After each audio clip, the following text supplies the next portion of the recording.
I want to welcome everybody to class. I'm going to take a couple extra seconds here to make sure that we're actually live.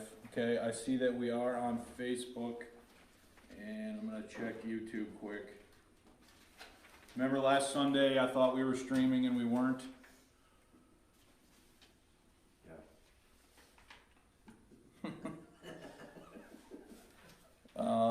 Eli, can you check YouTube? I'm going to check the church. Upcoming.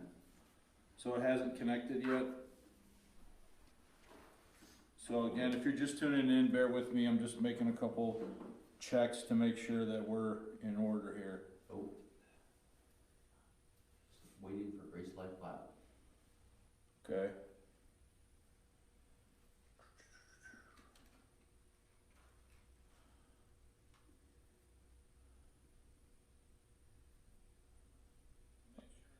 All right, we're live on the church website and we're live on Facebook.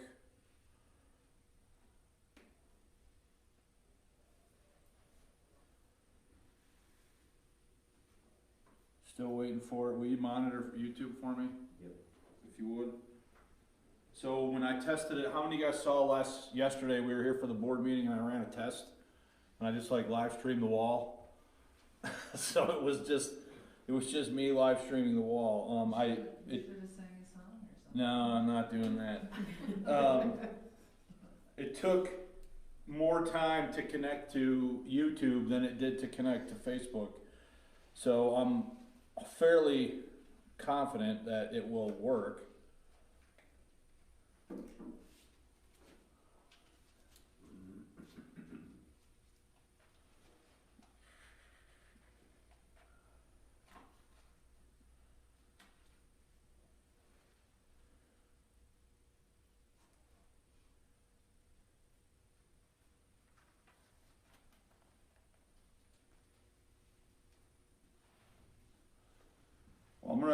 I know it's on Facebook and I know it's on the website, so I know that worst case scenario I can download it from those locations and put it on YouTube if I need to. But so I'm gonna go ahead, but will you still monitor it for me, Eli?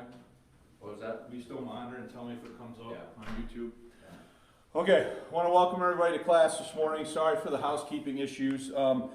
Last Sunday, if you don't recall, I thought I was live streaming and I wasn't, and I had to redo things. So we were here yesterday for the board meeting, and so I tried to fix it, and I thought I had it fixed. Seemed like I had it fixed. I know it's fixed to YouTube and the church's website, but we're just waiting for confirmation that it's on YouTube. But I'm going to go ahead and get started, because if for some reason it's not on YouTube, then I can pull it down and put it up from a different source, okay?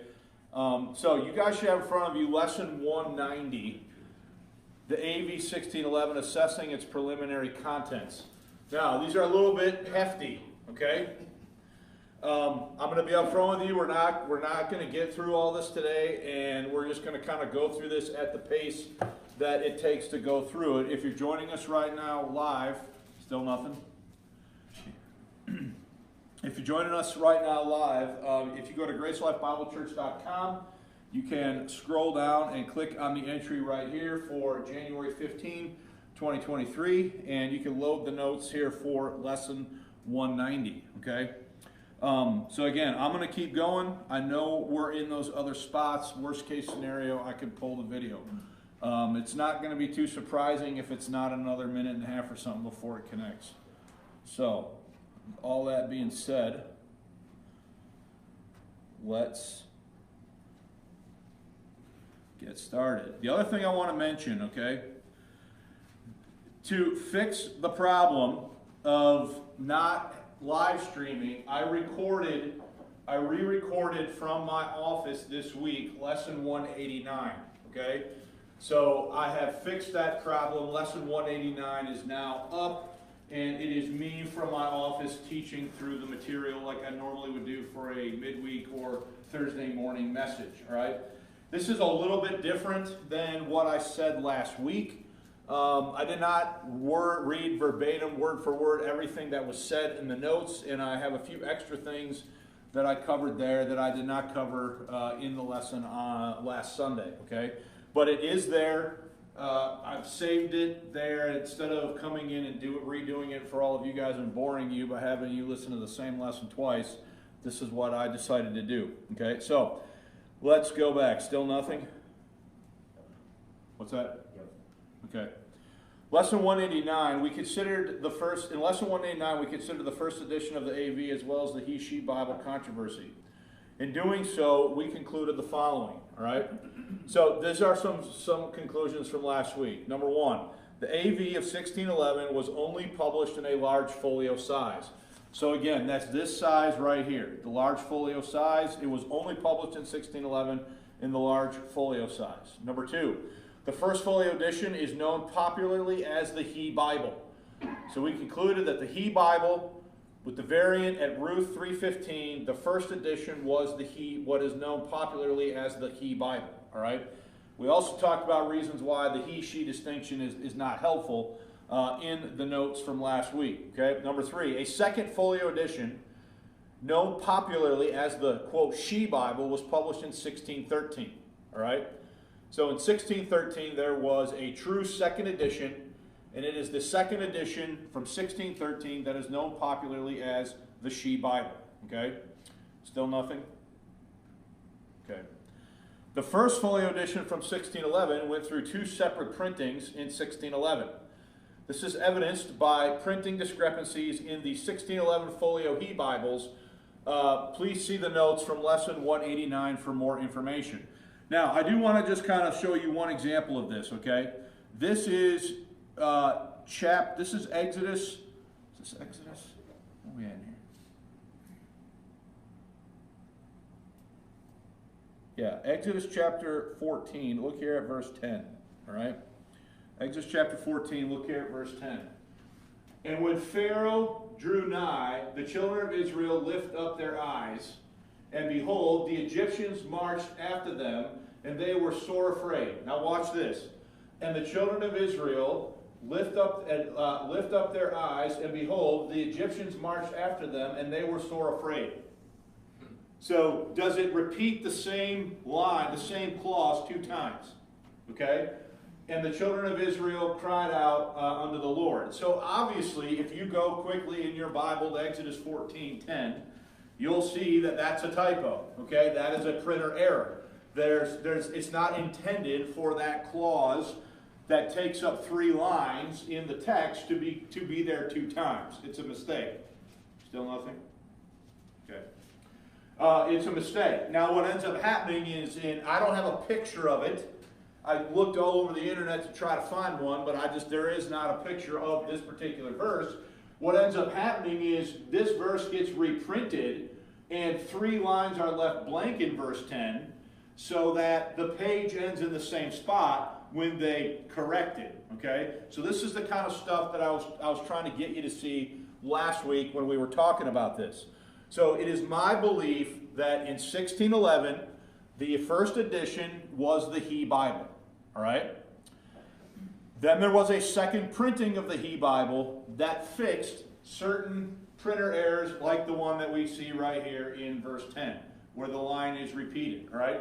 We could look at another one just briefly. Let's just look at one more. And I cover this. Out of curiosity, did they change the page spacing, or how did they correct it? They took out the repeated lines, and then they left a 3-line blank. Oh, that's how they did it. At the end of verse 10 before verse 11, so that the page ended on at the same spot. Okay. So that's how they accounted for it initially in the reprint. Okay. Now we could also go to Mark chapter 8, verse 33, and I could show you another one here. So here's a photograph of a 1611 Bible.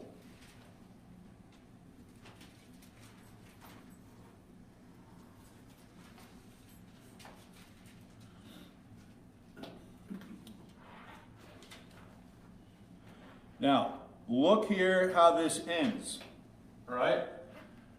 Notice that the word men ends on a line down here. So this verse has 1, 2, 3, 4, 5, 6 lines of text, with the verse 33 ending with the word men on the 6th line. Does everybody see that? Okay. Now, if I could find it quick, I have a picture of another edition that I took where the line ends on where there's only 5 lines. Let me just go back. This can be the quickest way to do it. There's a second printing of the 1611 folio edition where the word men is at the end of the 5th line. Okay? So this one has men on a 6th line. The other one has men ending here at the end of the sentence on a 5th line. And so obviously those are 2 different printings because they're not what? They're not the same. Somebody adjusted the type on the page to get that to come out that way, all right? And I show that in my video. I do show this in my video from Thursday. This picture of this, and it's probably going to take me too long to find, but it would be good to show you if I can do so relatively quickly. Okay, here's where I start talking about the discrepancies. And here I believe I found it. Okay, so if you guys look at this, this is a picture I took.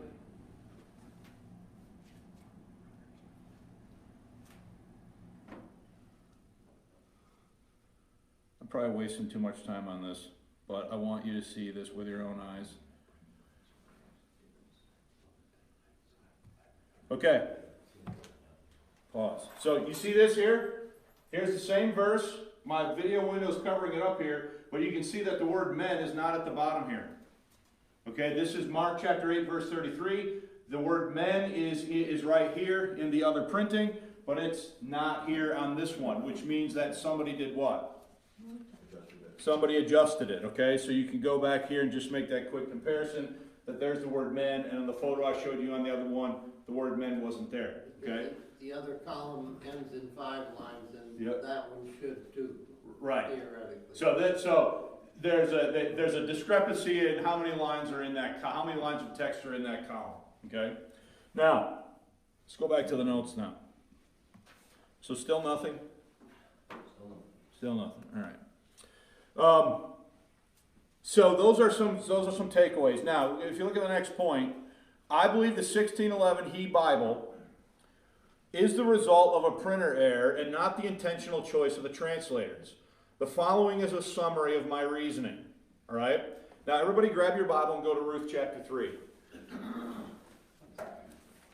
So, I think that the 1611, after I've looked at this, spent hours looking at it, I think the 1611 is a printer error when it says he went into the city instead of she went into the city. All right? Now, I will tell you why here. If you would grab Ruth 3, first thing I want to do is to just read it. Okay? Ruth chapter 3, and we'll start at verse 15. Ruth chapter 3, verse 15. Notice what it says.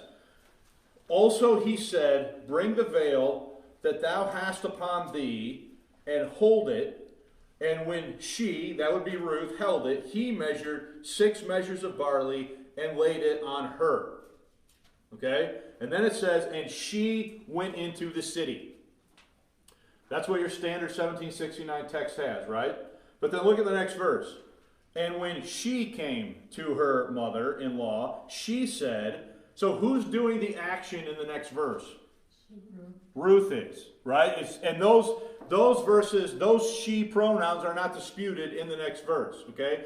So the very next verse has Ruth doing the action. Ruth is the one doing the activity, talking to Naomi, etc. Verse 16. And when she came to her mother-in-law, she said, Who art thou, my daughter? And she told her all that the man had done to her. And she said, These 6 measures of barley gave he me, for he said to me, Go not empty unto thy mother-in-law. Now that is a fascinating statement. He's telling her not to go back to her mother-in-law what? Empty. So who is the one who is leaving to go? Who is the one who is getting up and getting into the city? She is. You see that?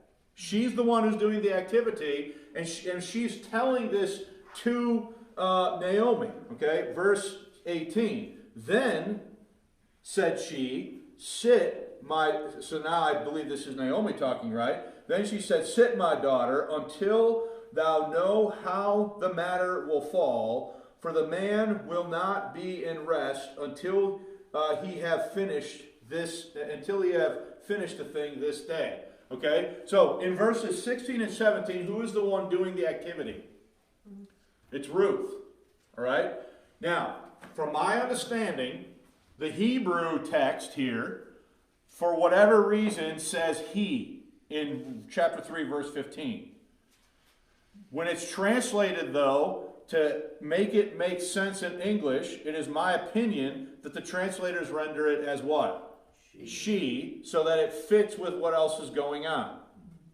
Does that make sense? Okay, now, let's go back to the notes. The controversy is caused because of a variant reading in Ruth 3:15. And he went into the city, and she went into the city. Wycliffe, Coverdale, Matthews prints Tyndale's translation of Ruth 3:15 after his martyrdom.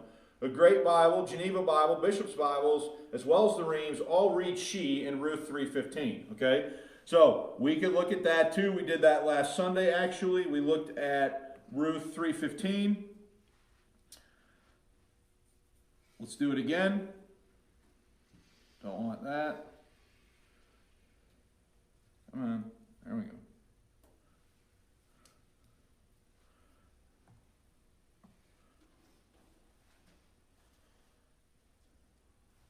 So here's Wycliffe. He mete out 6 bushels of barley and put it on her, and she bar and entered the what? The city. Who's leaving and going into the city according to Wycliffe? Ruth is. Okay, let's go to Coverdale. Okay, Coverdale, right? And she went where? Into the city. Coverdale has she. Matthews publishes Tyndale's translation, and notice, and she gat her into what? The city. Okay? Great Bible, 1539, edited by Coverdale, revision of the Matthews Bible, and she gat her into where? The city. So Great Bible has the same thing. Geneva Bible, 1560, and she went into the city. Okay? Bishop's Bible, following, which is a revision of the Great Bible, and she gat her into what? The city. Reims Bible, Douay Reims, we can see here, and even it says, and even it says, and she carried it and went where? So literally every English Bible before 1611 all have what? She. Then all of a sudden in 1611 we have he. Okay? Technically the Hebrew has he, but all of these other versions, whether they're from Latin or from Hebrew, all have what? She. So you know that the King James translators were given the job of revising the Bishop's Bible, that the Bishop's Bible was to serve as the base text. We've covered this, right? And they were to compare it with the original language and other earlier modern English versions. And the only reading at this verse to compare it to is what? She. Because that's the only reading that there was. All right, so let's go back to the notes. Is everybody with me here? Now look, folks, when you're going to study stuff like this, this is kind of the technicalities that you're forced to deal with, to be clear about stuff, okay?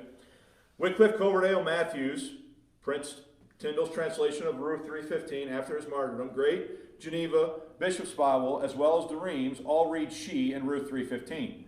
Put a different way, the base text for the authorized version, i.e. the Bishop's Bible, as well as all prior English Bibles, read she. I just proved that to you, okay? After checking Dr. Edward Craney Jacobs' work on Bod 1602 that we surveyed in prior lessons, I believe that we are safe in concluding from what we can observe in the 1602 Bishop's Bible by the First Westminster Company that Ruth 3:15 was not revised. So what do I mean to say there? There are no handwritten annotations in Bod 1602 Ruth 3:15, which means at that point in the translation process, did they leave the verse alone? Okay, let's go to the next point. A comparison between Ruth 3:15 and a 1602 bishops with the AV of 1611 reveals revision work was done on that verse after the production of Bod 1602, but before the publication of the 1611. So late in the process, did they elect to revise parts of Ruth 3:15? Okay? Please consider the following images. So if you look at the top image, so I'm going to put these. So here is the bishops. Okay? And he said again, bring the mantle that thou hast upon thee, and hold it. And when she held it, he meted in 5 measures of barley, and laid it on her, and she gat her into where? The city. Okay? Now look at the 1611. Okay? Let's go clause by clause. Also he said, look at the first clause in the bishops.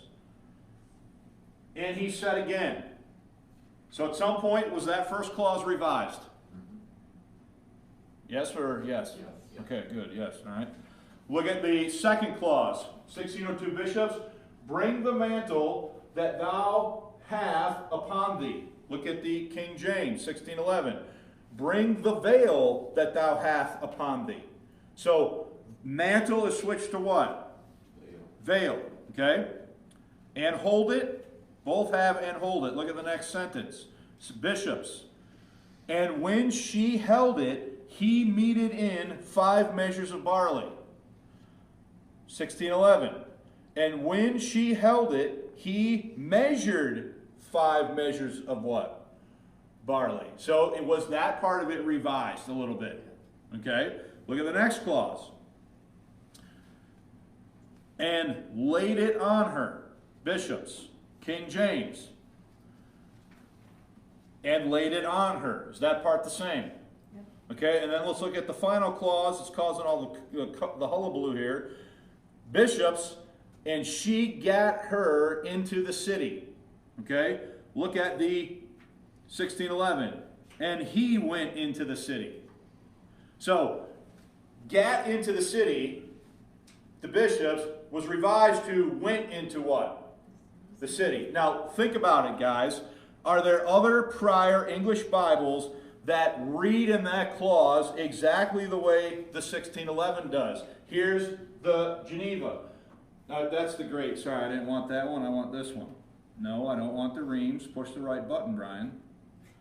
I want Geneva. Okay, look at the Geneva. And she went into what? The city. So clearly at some point, was Ruth 3:15 revised slightly by the translators? When you compare the 1611 against the base text of the 1602. The answer is what? Yes. Yes. Okay, so we're on page 2, right? You guys are going to have a special reward at the judgment seat for dealing with me on all this stuff, okay? At some point, the 1602 bishop's text was revised by the King James translators. While there were other revisions made to the verse, note the change to the clause in question here. 1602, and she gat her into the city. 1611, and he went into the city. Now, think about this. Clearly, are they thinking that the Geneva reading here is a better reading? She went into the city versus she gat her into the city. You following that? Yeah. So if they're going to switch the reading there, why would they all of a sudden change she to what? He, when everything else in English up to this point all has what? She. Clearly in my mind, this is a what? This is a printer error. Okay? Look at the next part. It is plausible to conclude that this revision work was done by the Committee of Final Review at Stationers Hall in 1610. Just because the bishops revise gat to went does not mean that they intentionally change she to he, as some, such as Norton and Campbell, have asserted. 1612, so this is the next year, saw the publication of 2 Roman type quartos and 2 Roman type octavos for personal use. Okay? So that would be the smaller size. An examination of Ruth 3:15 in the quarto reveals that the she reading had been reinstated. Meanwhile, the octavos retained the he reading in Ruth 3:15. According to A.S. Herbert's Historical Catalog of Printed Editions of the English Bible, 1525 through 1961, the 1612 octavo is a, quote, close reprinting of the folio of 1611, reproducing its special readings. Example, Genesis 10:16. We need to take that gap out between the colon there and 16. Ruth 3:15, and even the mistake in Exodus 14:10. Now, have we already looked at the mistake in Exodus 14:10? What's the mistake in Exodus 14:10? The fact that that clause is repeated twice in the verse, right? Okay? So this 1612 octavo is a basic reprint of the 1611 folio in smaller size. But the 1612 quarto changes the reading. So go to the next page, and there's a picture of it for you. Okay? So notice, so this is a 1612 quarto. For you, I think it's on the top of page 3. But notice, look at, and she went where? So the very next year in 1612, is that corrected? Yeah. It's corrected in the quarto, not quattro, quarto. Okay. 1613, next point, 1613 saw the reading changed in both the second folio edition and retained in other smaller editions. So here it is. Here is the 1613 She Bible, 1613 black letter folio. Notice what it says. And she went into what? The city. The city. So this is a picture of it in the so-called She Bible. Okay? And then you can look at the next one. This is a 1613 Roman type. Notice, and it says, and she went where? Into the city. Look at the next point. In addition to the images above, I checked editions from 1616, 1617, 1629, 1638, and 1762, and the 1769, all of which read, and she went into the city. The evidence is strong that he went into the city, as in the 1611 folio, was a printer error that was quickly corrected in subsequent editions, thereby establishing, and she went into the city as the standard reading. You guys following this? Yeah. Okay? Now listen, did it make more sense to read it that way when we just read the verse in context in Ruth 3? Who is the one that is doing the speaking and the activity in verse 16 and 17? It's Ruth. It's not Boaz. You following me? Okay? Even modern versions, such as the ESV and New American Standard, read she in Ruth 3:15. Though the ASV, New American Standard Version, contains a footnote that some manuscripts read he. Okay? So, does anybody have any questions about that? So I've done a lot of work on that since last Sunday. Obviously with the photos and the images and stuff, because even Mike Earthpalmer sent me an email and saying, with some questions or whatever, and saying I think some people might have questions about this. I knew that was the case, so I looked at it a little bit more. Okay? Now, any other questions before we look at this last point in the review clarification section? Did we still never go live on YouTube? Still not. That's irritating. Anyway, so look at the top point on page 4. Lastly, this is a point that Brother Berg brought up in his unpublished essay on this topic that I quoted from last Sunday. Remember, he was talking about how the he, she creates a situation where sellers of material on the internet can exploit people who don't really know what's going on. Remember we talked about that a little bit, or I touched on that? So I have my own personal example of this, okay? Now I've shown you now in multiple lessons that this is a folio page. This is a 1611 page, okay? If you see anybody selling anything on the internet that is not this size, are they selling you the 1611? They are not selling you the 1611. And remember also last Sunday how I mentioned that somebody had gotten me a gift once. So here's the gift, okay? Now, notice what this says. So you tell me what you would think if you got this. An original leaf from the first edition of the 1611 King James Bible, then it says in small print, printed before 1650. Kind of small. Kind of small and is a little bit confusing. Yeah. Does that make you think that you're getting a page from the 1611? No.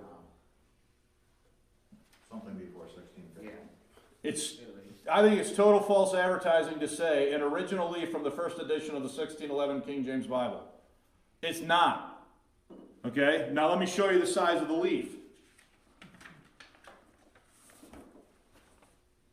Lord. We've been through some floods. That is not a 1611 page. No, they burnt the edges. Okay? I'm thinking this is probably an octavo. This is not a quarto. This is an octavo. All right? And in the back, here's what they say.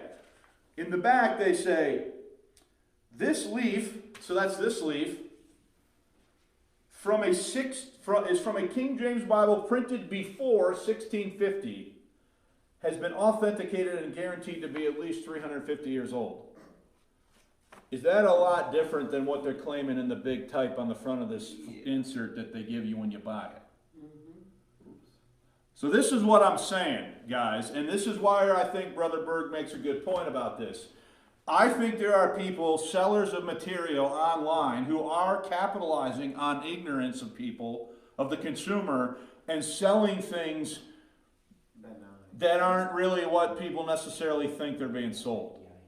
Okay? Now, I will say though, like, I am glad because now do we have a sample page of a octavo. Yep. Now this is from Isaiah chapter 13, okay? But you can see the size discrepancy between the octavo and the folio. This is clearly being sold for personal use. Yeah. This is clearly being sold for pulpit use in a church. Okay? Any questions about that before we move on? So all that is review and clarification. So, They admit it in the literature later on. yeah, they do admit it, but I still think it's sketchy. Oh, yeah. I still think it's sketchy to say in big print on the front of the flyer, an original leaf from the first edition of the 1611, printed before 1650. Nah.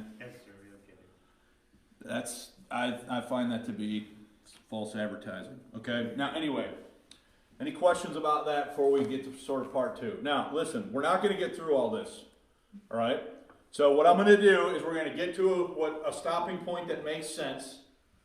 We'll stop there. Then I'm going to split the notes and make one lesson 190, and then we'll come back with lesson 191 as like the second half of that. But I'm going to split the notes for tracking with these lessons online. Okay? So let's look at the introduction.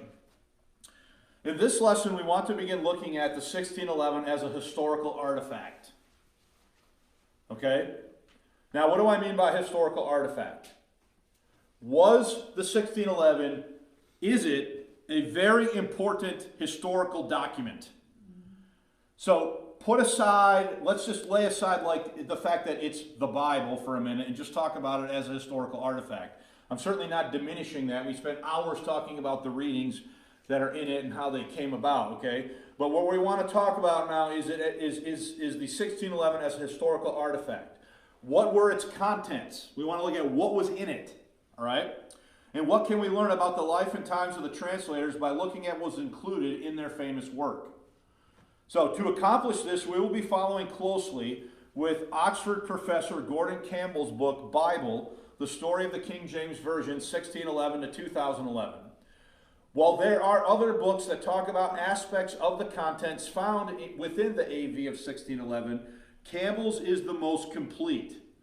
Dr. Campbell offers the following physical description of the 1611 King James Bible. Okay? He says, quote, "A folio is a large book, and the first edition of the King James was large even by usual standards of folios." So we've talked about that ad nauseum, right?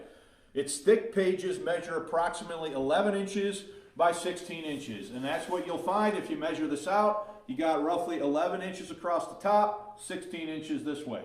Okay? It's a folio sheet. It was a heavy volume designed to sit on a lectern in a church.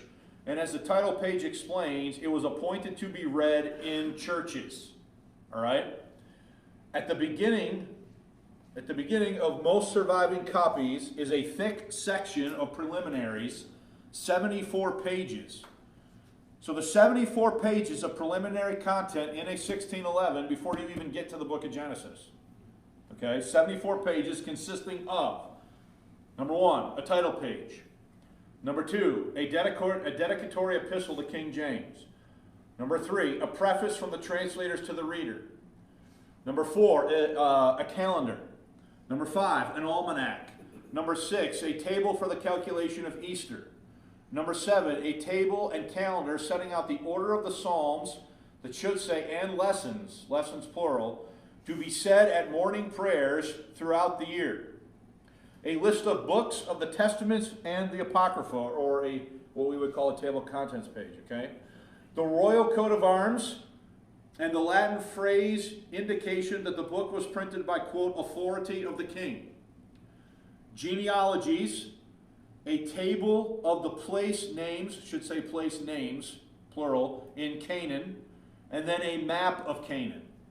So there's 74 pages of preliminary material in a 1611 that include all of that information. All right? And then we can end the quote, the preliminaries are followed by 1,464 unnumbered double column pages of text. And that would be like we can see here, okay? Pages not numbered, but does it have 2 columns? Okay? Any questions about that? I caught something this morning because you had showed an old Bible. It wasn't the 1600 one, but you showed it online. And you showed those pages in that Bible before Genesis. Yes, that was the Family Bible published in 1871. It's massive. Yeah. I brought that in and showed it in a few lessons maybe 2 years ago now. Yeah. Okay. So, next point. For the record, let me catch up here. Okay, for the record, I have checked Campbell's statements in the above citation with the entry details for the 1611 folio and A.S. Herbert's Historical Catalog of Printed Editions of the English Bible, 1625 to 1961. They agree as to the contents of the preliminary material found in the 1611. So in other words, I have found Campbell, in my mind, to be wrong about a couple things. So when it came to what he's saying here about the preliminary material, I wanted to check it against a couple other sources to make sure that I thought he was right about this. And I think that he's right after having done some checking, okay? Dr. Donald L. Brake also comments on the preliminary material in his 2011 publication, A Visual History of the King James Bible. After listing out the preliminary material in like manner to Campbell above, Dr. Brake states the following, quote, the translators were careful to include, notice what he says, church-tailored resources, including a religious calendar, almanac, chart on how to find Easter, the order of the Psalms, and lessons, should say, for morning and evening prayer. The introductory materials make it clear that the new 1611 version was intended for use in British churches. So, was the 1611 created for use in the church in England? Okay? One additional element one additional design element, and perhaps the translator's most revealing formatting decision, is reflected in their choice of the folio size for the first edition. The folio represents the largest Bible of the day, and folios were reserved for pulpit use. Since the work of the translation had been overseen by King James himself, the folio size represented the King James Version as the Bible issued under the king's authority to be used in churches throughout Britain. Smaller formats for personal use were then issued after the foundational folio first edition.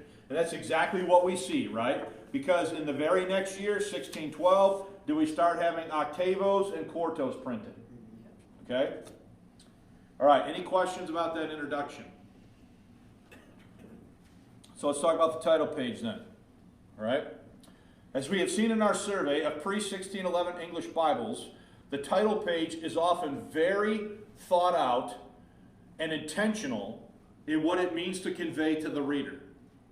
Recall the political statement that was made by the title page of the 1639 Great Bible that depicted King Henry, that should say King Henry VIII, so we need another Roman numeral on that one, Sylvia. Should be King Henry VIII, as the central figure, bigger than even God himself, distributing the word of God to the clergy and to the laity. See lesson 122 for our discussion of that. The title page of the 1611 King James Bible is no different. Okay, so here it is. You can see an image of it. Here is the title page. There's a bunch of information conveyed on the title page. All right? Now, if you look at your notes, on page 6, you have a plain picture of the title page. Does everybody see that? Mm-hmm. But then if you go in your notes to page, what is this here? Go to page 11.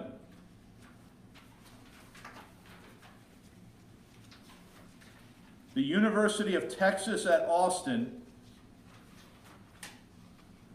published this in one of their university magazines, the anatomy of the title page.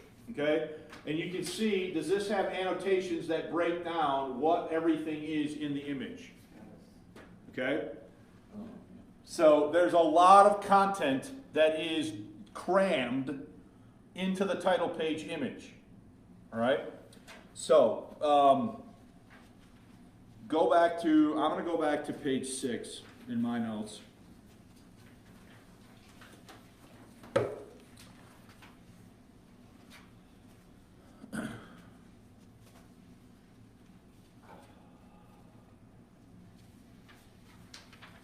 So I gave you that as a cheat sheet if you need it, okay? So what I'm going to do is I'm just going to leave this page, this image, sort of on the screen, and we will sort of talk about it as we go through this. We're probably only going to get through this point and then have to quit, okay? Gordon Campbell offers the following description of the figure and images found on the title page, okay? The more important of the two title pages in the 1611 Bible is a fine, should say engraving, I think. It's a typo. At the beginning of the volume. It is signed C. Bull. I'm not sure how you pronounce that word. Fessett Enrichment, 1611. Now, there it is at the bottom, okay? It's right there, bottom center. C. Bull. Enrichment. Okay, so he is the artist who designed the title page. Okay? Cornelius Bull was a Flemish draftsman and engraver who had previously worked in Antwerp and subsequently worked in the Spring. So we need to flag that sentence. That doesn't seem right to me, like something's missing. There's a place named Spring. I looked it up. Okay, so maybe it's fine. The reference to Richmond may imply he was living in Richmond Palace, which since 1610 had been the residence of Prince Henry, the Crown Prince, whose portrait Bull engraved. Okay, so he is the artist of the title page from the 1611. The design is organized around a wall with two niches and a central recess. At the top of the wall is a cornice. Is that right? Cornice with tents and heretical shields of the 12 tribes. Okay, so what's he talking about? Let me zoom in. And he is talking about this right here. There are the shields of the 12 tribes, sort of etched into this part right here. This is what it is meant to represent. Okay?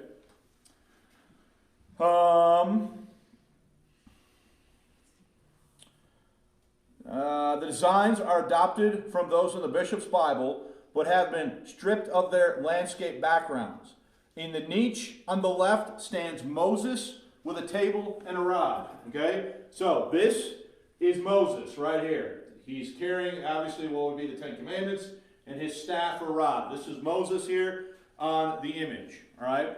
Then it says, on the left stands Moses with his table and rod. In the right niche, Aaron stands in his priestly robes. So this is Aaron in the robes of the high priest on this side of the image. Is everybody with that? Okay? The juxtaposition of Moses and Aaron is not unprecedented, but it is very unusual. It exists only in two Bibles printed in Louvain. I think that's in France. In part because Aaron rarely appears on title pages. The purpose of his inclusion is to emphasize the role of the priest in the English church. Okay? Now, is this political?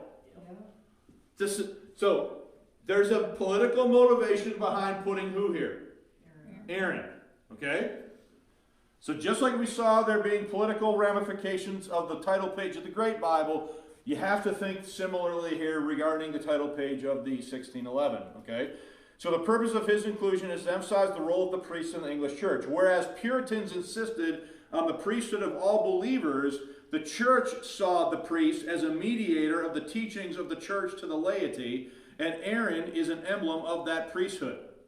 His knife is a reminder that he offered sacrifices in the temple on behalf of God's people, and his cup recalls that he sprinkled the blood on the altar. His prominent position is a rebuke to Presbyterianism. Now here's the thing, okay? We look at the image in modern 21st century, and we don't get it. We don't get all the significant information that's communicated because we're out of touch with the historical context, right? But the inclusion of Aaron, he's got a knife. I forget where his knife is. Here's the knife. And here he's holding the blood of the sacrifice that would have been sprinkled on the mercy seat. Okay? So it is clearly a statement that would indicate that the priesthood is important. And again, we look at it and we're like, oh, that's cool artwork. Right? But would people of the day have looked at it and had a lot different understanding of it? Okay? At the top of the design,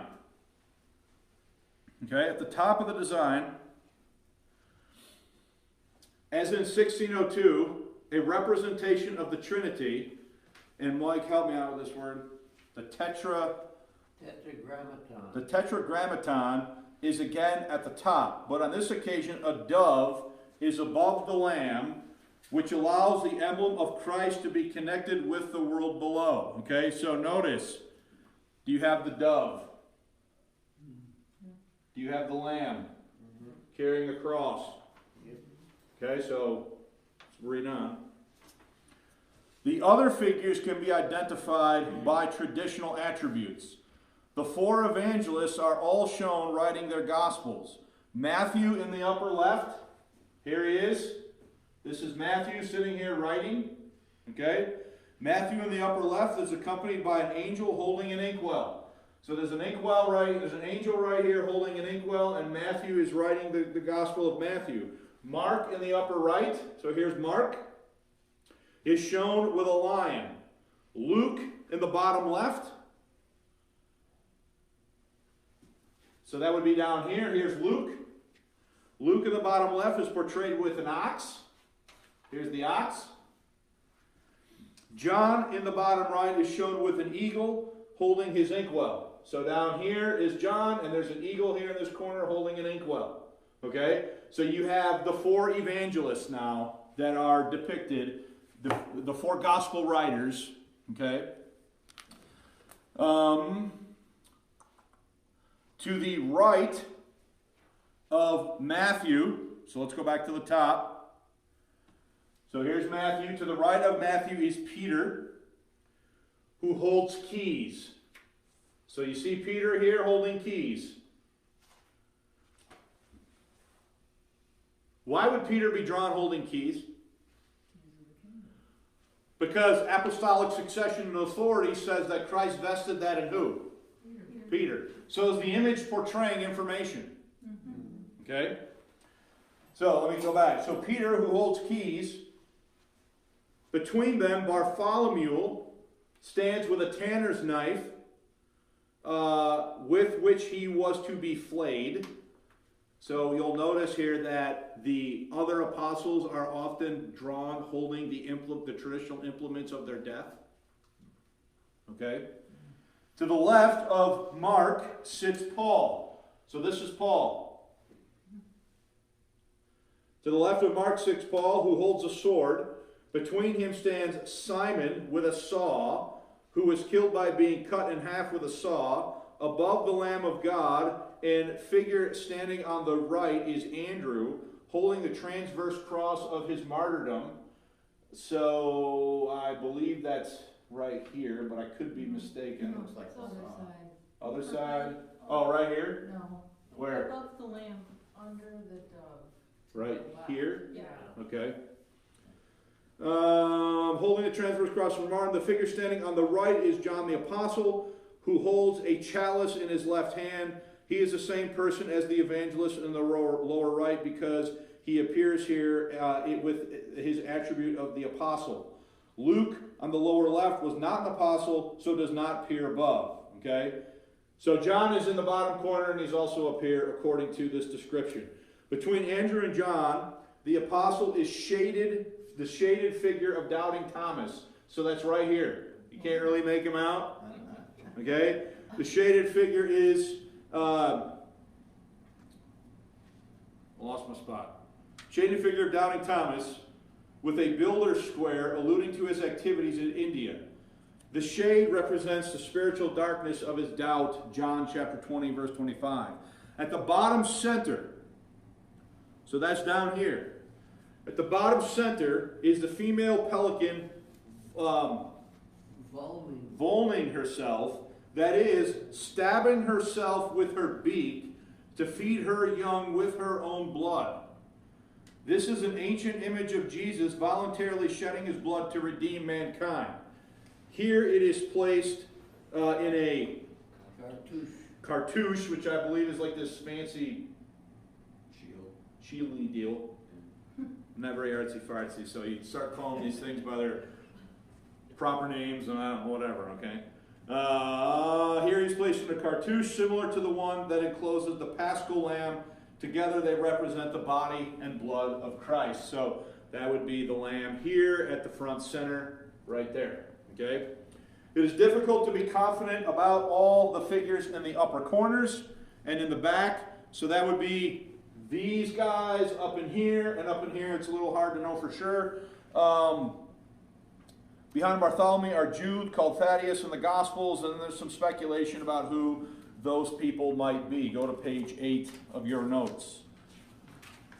These images reflect a curious mixture of Protestant and Catholic sensibilities. Okay? So, you're never going to convince me that this wasn't done on purpose. All right? None of the human characters has a nimbus or halo. So if this was a Catholic truly Catholic drawing, would they all have had the halo on them? Yeah. None of them do. Okay? The Godhead is represented by symbol rather than pictorial representations. Such features represent Protestant thinking. On the other hand, the figure of Peter is strikingly Catholic. Not only is he the sole possessor of the keys, Whereas on the Coverdale cover, all apostles had been issued with keys, but he is paired with Paul on the other side of the Godhead, which is the normal arrangement in Catholic altarpieces. Similarly, many of the apostles carry the instruments of their eventual deaths as recorded in post-biblical accounts that are valued by Catholics, but ignored or even scorned by Protestants. Bull was presumably a Catholic.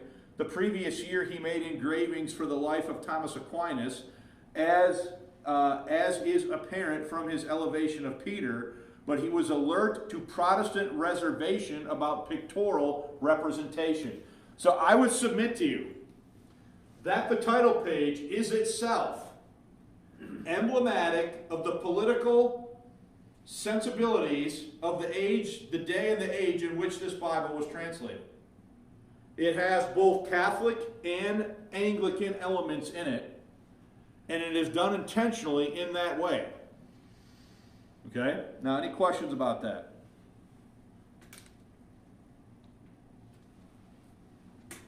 Now, we're just going to read, if there's no questions, I'm just going to read this next point on page 8. The phrase, appointed to be read in the churches, is an important phrase in my mind for a few reasons. So, let me show you what I'm talking about, all right? I'm talking about this phrase right here, okay? Newly translated out of the original tongues with the former translations diligently compared and revised by His Majesty's special commandment. Now look, appointed to be what? Read in churches. So what is the reason why they made this? To be read where? In church. Okay? So back to my notes. The phrase, appointed to be read in the churches, actually we need to strike the, it doesn't say the. So it just says, should just say, appointed to be read in churches, is an important phrase in my mind for a few reasons. First, as I discussed in lesson 182, when we were discussing the notes of John Boyce during the general meeting, the text was subjected to, I think that should say, an aurial review and fine-tuned for how it would sound when it was read out loud in a church service. Remember we talked about that? How they wordsmith it and tune it for the way it'll sound. And we talked about the Elizabethan aesthetic and how these guys were all reared in the age of Shakespeare and the age of the theater, and they knew about this, and the height of the English Renaissance and Enlightenment was the spoken word, right? That is the main art form that comes out of the English Renaissance, okay? So, first, so we got that, all right? Second, I think it speaks to the grandness and size of the first folio edition, which was clearly designed to be a pulpit Bible for use in public worship. Okay? So if it's to be read in the churches and their first one is a massive folio, it is completely consistent with that statement that they would produce a first edition whose purpose and function would be to be the pulpit Bible in a church service to be read what? Out loud during the service. Are you following that? Yep. Okay? As we have seen, smaller sized, Bibles, plural, for personal use would come later. So the next year, 1612, you have the first octavos and quartos. Okay? Now, I want to stop there. So when we pick this up next Sunday, we're still talking about the title page, but I got a few more things I want to say here about the idea of it being appointed to be read out loud in the church. Okay? So what we're going to do is we'll have a break here. I'm going to subdivide off the notes. You guys just bring your normal notes. If I add anything to it, it'll just be something I read out loud, but we don't need to print a bunch of more notes. Okay? Any questions? Now, let's just sort of back up before we quit. Do you still have that open, or did you give up? Gave up 10 minutes ago. Did you ever try refreshing it, Yeah, and it still didn't work? several times, yeah. Man. Satanic opposition, people. So here's the thing. If you just look at that, would you miss a whole bunch of the stuff that is communicating Oh, yeah. Yeah. without an explanation from the person that created it, okay? And then I just want to end with this. I included this because I think it's helpful, because it walks you through, identifying what everything is, and it has it all labeled for you there neatly. So I included the picture without the annotations, and then we included the annotated picture if you want to look at that. So eventually when these notes end up in a book, somebody would be able to look at not only the annotated one, but also the original image without the annotations. All right, any questions? There was laws that you couldn't have Bibles, right? By this point, that had ended a long time before. Even with the Catholics.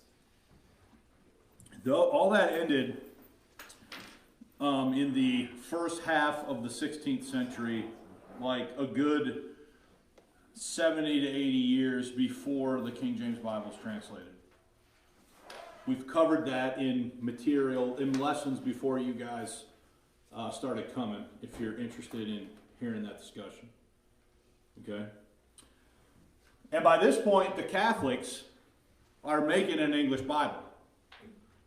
They're making the Douay Rheims. They're making their own English Bible to compete with these Protestant English Bibles. All right, but we got to quit. Still not sure why we didn't go to YouTube.